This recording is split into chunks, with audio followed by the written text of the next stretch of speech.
Ada salah satu dosen saya itu masuk Islam, yang akhirnya sekarang aku rajin ngisi seminar tapi di Fakultas Ekonomi. Dulu aku fakultasnya Vkom, masuk Islam dia. Gara-gara sering diskusi mengenai masalah, sebenarnya bukan diskusi masalah agama sih. Cuman dia lebih ke arah filsafat, kayak kenapa sih gue dikasih hidup sama Tuhan? Orang Islam surganya insya Allah. Iyalah, kan atas izin Allah. Yang punya surga siapa? Dia. Tapi kok gak ada kepastian? Ya atas izin dia. Ini rumah gue nih, lu ke rumah gue, lu saudara gue, lu udah pasti bisa masuk kan? Iya. Tapi kalau gue gak izinin, kenapa lu? Misalnya kaki lu kotor, sama lu cuci kaki dulu. Ya gue cuci kaki lah. Ya sama, orang Islam sama insya Allah. Dicuci dulu nanti di neraka, dibersihin dulu, baru masuk surga. Lihat, jawabannya simpel, analoginya sederhana. Jadi kita gak usah ngebahas sampai buka Quran, nyari dulu, oh ini ada di Az-Zumar. Buka dulu, ayo. Lama.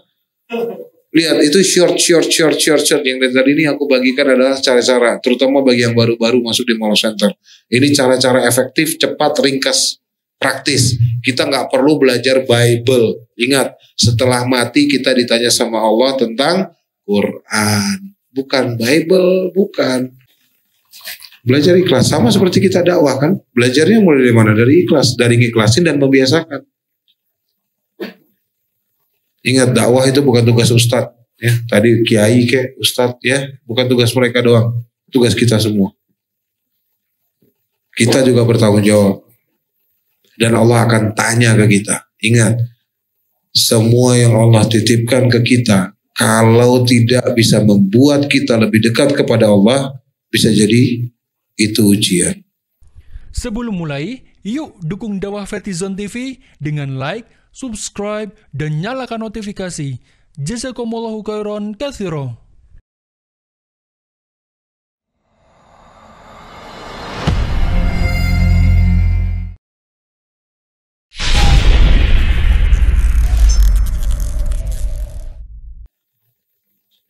Sampai ya Jaber, masalah sholat aja. Kita sholat nggak tepat waktu, dia bilang emang di Islam boleh ya delay sholat ya? Delay, bukan delay, di sini nggak ada tempat sholat. Pada saat kalian menghadapi orang kafir itu teman kalian baru ngadepin itu. Nanti gimana cara dakwahnya ke dia ya? Aduh, ini kan teman dari kecil ya. Aduh, nggak enak mau ngomong apa. Mandi di kali bareng, telanjang bareng. Sekarang udah gede ngedakwahin tentang agama. Nah saya tahu kok orang kamu juga sholat jarang. Nah kalau dijawab kayak gitu gimana? Nggak enak ya? Nah itu. Saya sekarang kalau dakwah ke teman-teman saya yang dulu, mereka balikin. Bukannya lu dulu nemenin gua ke gereja? Iya, dulu. Lalu sekarang ke gereja nggak? Jarang sih. Nah ke gereja aja jarang, tanggung. Mendingan gak usah sekalian. Wah iya tuh. Pindahin ke masjid maksudnya. Ya, cara-cara dakwah itu tergantung dari orang yang kalian hadapin. Seberapa asik kalian bersama dia. Kalau udah asik seasik itu, sok bablas aja. Tapi kalau nggak begitu asik kayak sama dosen saya, ya saya rem-rem dikit lah. Cabut, tarik, dikit-dikit. Ada salah satu dosen saya itu masuk Islam, yang akhirnya sekarang aku rajin ngisi seminar tapi di Fakultas Ekonomi. Dulu aku fakultasnya Vkom, ilmu komunikasi. Ini agak nyebrang ya. Masuk Islam dia. Gara-gara sering diskusi mengenai masalah, sebenarnya bukan diskusi masalah agama sih. Cuman dia lebih ke arah filsafat, kayak kenapa sih gue dikasih hidup sama Tuhan? Kenapa Tuhan menciptakan banyak agama? Padahal kalau Tuhan mau kan bisa satu agama aja. Semua jadi pengikutnya. Selesai. Nggak ada yang cerita orang kafir. Jadi kita nggak hidup di antara dunia yang mengata-ngatai orang itu kafir atau tidak.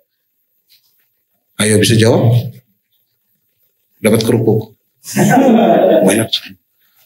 Lihat ya, pertanyaan ini akan kalian temukan loh. Mau nggak mau, langsung atau tidak langsung akan ditemukan. Kenapa Tuhannya orang Islam cuma masukin orang Islam ke surga? Kan kalau dia Tuhan semesta alam, semuanya aja dimasukin.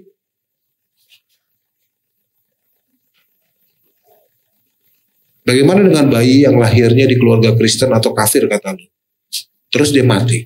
Atau anak-anak dia mati. Masuk neraka.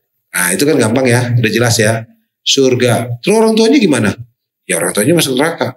Kok Tuhan lu tega? Anak dipisahin sama orang tua? Ayo. Jawab apa? Seru ya. Ini cheat sheet atau tanya jawab cepat yang sering kita hadapin. Di lapangan. Percayalah 17 tahun itu bukan waktu yang sebentar. Yang ngadepin hal-hal seperti ini udah seru. Seno tuh sekitar 2014 dulu pertama kali latihan. Itu juga separuh berbahasa Inggris sama Yesus ya. Kita diskusi sama Yesus kan. Yesus Krishna. Dan setelah 6 tahun ya udah bisa cica cepat tik-tak cepat. Andi udah sering nemuin orang kafir yang bertanya kritis, dia mau masuk Islam. Orang kafir yang cuman, kok Nabi lu pedofil ya? Capek dah ini. Yang kayak gitu-gitu gak usah buang-buang waktu. Tahu dari mana?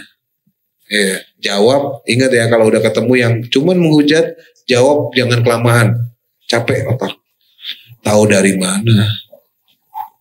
Kok Tuhan lu gak kelihatan? Tuhan agama lain kan ada bentuknya. Kayak gitu. Itu kayak gitu. Ya Tuhan lu mana bentuknya? Gak ada bentuk. Gak ada bentuk lu percaya. Lu agamanya apa? Kristen. Iya. Bukannya lu ditulis tuh di Yohanes. Terberkatilah mereka yang percaya tanpa melihat. Nah. Gampang kan? Simple kok, short ke dia. Afalata akilun. Apaan tuh bahasa Arab? Lu kagak mikir. Emang artinya itu ya.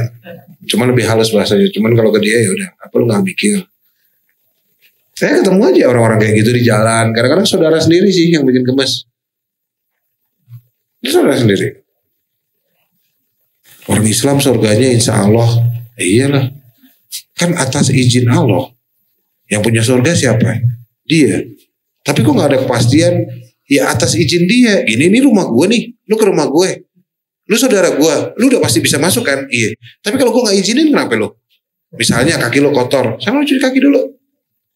Ya gue cuci kaki lah. Ya sama. Orang Islam sama insya Allah. Dicuci dulu nanti di neraka. Dibersihin dulu. Baru masuk surga. Lihat jawabannya simpel. Analoginya sederhana. Jadi kita gak usah ngebahas sampai buka Quran. Nyari dulu. Oh ini ada di Az-Zumar. Buka dulu. Ayo. Lama. Lihat itu short yang dari tadi ini aku bagikan adalah cara-cara terutama bagi yang baru-baru masuk di Mall Center. Ini cara-cara efektif, cepat, ringkas, praktis. Kita nggak perlu belajar Bible. Ingat, setelah mati kita ditanya sama Allah tentang Quran, bukan Bible, bukan. Belajarlah Quran, hafalin Quran. Di sini ada Ustadz Angga, dia ngajarin tahfiz Quran tuh. Mana tuh orang? Wah Gilang. Ya. Mall Center hanya lembaga, hanya alat. Ya Allah udah sediakan ladang amalnya itu di mana-mana. Di sini tempat kita sama-sama mulung amal. Kita sering bilang seperti itu, kita cuma mulung amal. Saya endorse juga, kalau yang lihat Instagram saya, endorse gratis, share story. Bayarnya gimana kok? Bayarnya mahal. Wih, berapa juta? Terserah kamu seikhlasnya. Kirim ke masjid terdekat dari usahamu. Pakai nama ibumu ke sana kau sumbang. Kok dapat apa? Ya gampang. Kau sedekah atas nama ibumu, besok ibumu doain kamu. Nah, kita kan kecipratan. Ya. Itu pemulung amal, itu caranya mereka bekerja. Yang tadi saya ceritain tentang kejadian di Terminal 3. Tutup, bayar dulu, selesai saya terbang lagi, kerja kan. Saya lagi kerja, saya terbang lagi. Ikut konvoi rame-rame enggak? Ya enggak. Tapi T3 beres dalam waktu 24 jam. Akhirnya apa? Fitnah enggak masuk. Ini sama seperti kita menyingkirkan batu di jalanan kan. Ini pemulung amal, caranya bekerja seperti itu. Covid pertama kali datang, enggak ada yang kepikiran bikin masker. Ini masker tali BH, mungkin kalian udah sering lihat juga nih. Ya. Ini tali BH beneran loh ini. Beneran, saya beli tali BH tuh 1 ton. Beneran. Karena tali-tali BH ini, tali BH kan jadi ya. Masker tali BH ini menurut jurnal, waktu antraks menyerang di Afrika Selatan, mereka semua harus pakai masker berbulan-bulan. Dan masker earlobes yang dicantelin gitu tuh. Ada yang pakai gak sih? Yang dicantelin di kuping, kan sakit ke kuping. Nah kalau ini kan ke belakang. Tali BH lo ya, lebar. No, BH-nya mama nih. Maaf ya kalau ada ibu-ibu. Nah saya pakai ini, nggak malu. Orang ada yang pink, ada yang ungu. Ini untung lagi yang hitam nih dapatnya. Warnanya banyak. Semua aku ajarin bikin bikin masker tali BH. Yang dikirim ke Jogja, yang dikirim ke Bandung, yang di Medan bikin, semua pakai tali BH. Karena pas ngedengerin jurnalnya, oh iya benar juga. Karena begitu itu gesekan itu mulai kegesek dan membuat luka, dan disitulah virus mulai masuk. Oh iya, tali BH. Sip. Itu cara pemulung amal bekerja. Ya nggak diharapkan tadi Ustadz Denok tiba-tiba jualan ayam, ya nggak usah. Kayak jualan juga seikhlasnya juga nggak usah dijalanin kalau nggak siap. Punya usaha, ngejalanin usaha, gimana sih supaya ngelatih ikhlas? Niatkan setengah dari keuntungannya buat ibadah orang tua. Udah gitu aja dulu. Gampang kan? Udah gitu dulu. Ibu bapak saya udah haji, ya udah paman. Bibi, sok. Gampang loh itu. Niatkan untuk ibadah. Karena begitu kita niatkan untuk ibadah, Allah akan bantu. Tadi di bawah sana udah ada yang nanya, gimana sih mulainya kok? Ya belajar ikhlas lah. Belajar ikhlas sama seperti kita dakwah kan. Belajarnya mulai dari mana? Dari ikhlas, dari ikhlasin dan membiasakan. Ingat dakwah itu bukan tugas ustadz ya. Tadi kiai ke ustadz ya, bukan tugas mereka doang. Tugas kita semua. Kita juga bertanggung jawab. Dan Allah akan tanya ke kita. Ingat, semua yang Allah titipkan ke kita, kalau tidak bisa membuat kita lebih dekat kepada Allah, bisa jadi itu ujian. Mau itu pulsa kek, mau itu handphone kek, ya. Kadang-kadang saya tuh ngeliatin di dalam handphone isinya apa aja. Nih deketin saya ke Allah atau jauhin ini? Itu loh, karena Allah akan tanya setiap rinci dan setiap detail. Allah akan tanya. Setiap rupiah yang ada di kantong kita Allah akan tanya. Dan kita mau orang kere kok, kere juga ditanyain, apalagi yang kaya. Makanya tadi saya bilang apa di pembukaan? Saya Allah izinkan untuk mengembalikan semua yang sudah Allah pinjamkan. Rumah, mobil, ngurang-ngurangin pertanyaan kan? Tanya, ini apa? Saya tinggal jawab, sudah saya jual. Jadi apa? Jadi hazmat, jadi APD lah, jadi masker, jadi Quran. Udah selesai. Itu ya. Bukannya saya jual rumah, jual mobil, enggak lah, bukan ke situ kok. Awalnya juga nggak ada yang tahu. Dikejar sama TV One sampai ke Jogja juga Adi tahu kok. Sampai nggak mau saya ke Jakarta. Nggak usah lah. Apain sih? Dikejar-kejar aja. Cuman ya udah. Sampai Pak Karni bilang ya ini biar orang belajar untuk ikhlas. Ya udah. Ya itu sih yang dari saya untuk tim yang baru bergabung. Ahlan wa sahlan, selamat datang. Dan ya inilah kita keluarga Mualaf Center Indonesia.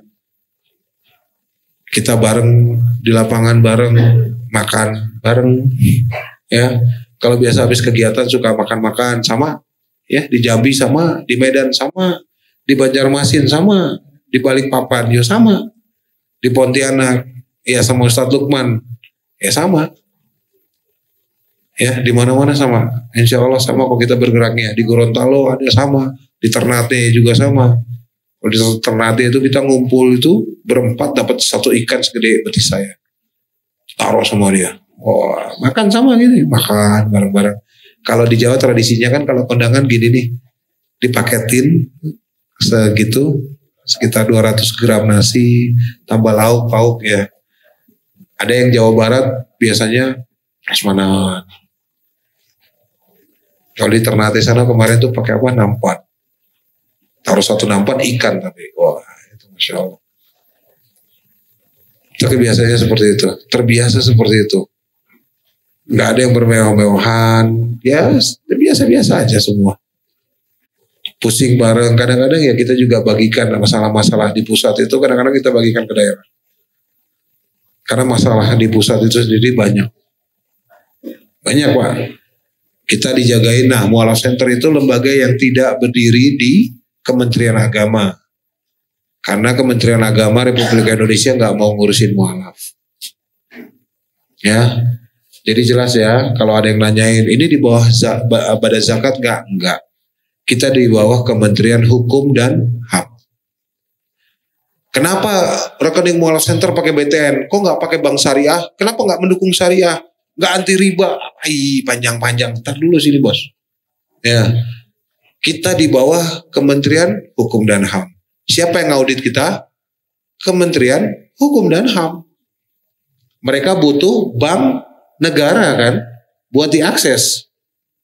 Kenapa? Karena kita sampai sekarang masih rutin ngirim ke Palestina baju-baju hangat. Ngirim ke Syria juga baju-baju hangat. Jadi satu, jangan khawatir, jangan takut. Kita selalu tanamkan di orang nih yang baru bergabung biar juga dapat. Yang baru bergabung terutama ya. Kita jangan sampai punya ketakutan apapun terhadap apapun di dunia ini melebihi ketakutan kita sama Allah. Sampai mati pun kita nggak takut. Ya ini banyak timnya kok, banyak orang-orangnya tanya ke senior-seniornya. Mereka nggak pernah takut. Saya malah pamit dari rumah juga ya pamitnya mati. Ya. Doain saya jangan selamat. Kan laki-laki keluar dari rumah cuma dua kan. Nafkah, dakwah. Dua-duanya jihad. Dua-duanya syahid kalau mati. Nah kan enak kan. Doainnya jangan selamat. Iya dong. Doainnya meninggal. Karena Allah itu yakin satu hal. Allah gak akan cabut umur manusia sebelum pas cukup rezeki sama ujiannya. Nah, itu aja dari saya. Semoga cukup membekali. Mohon maaf jika ada kekurangan. Kalau ada yang mau ditanyain, tanyain aja. Kita masih ngumpul di sini sampai besok siang. Barakallahu fiik. Assalamualaikum warahmatullahi wabarakatuh.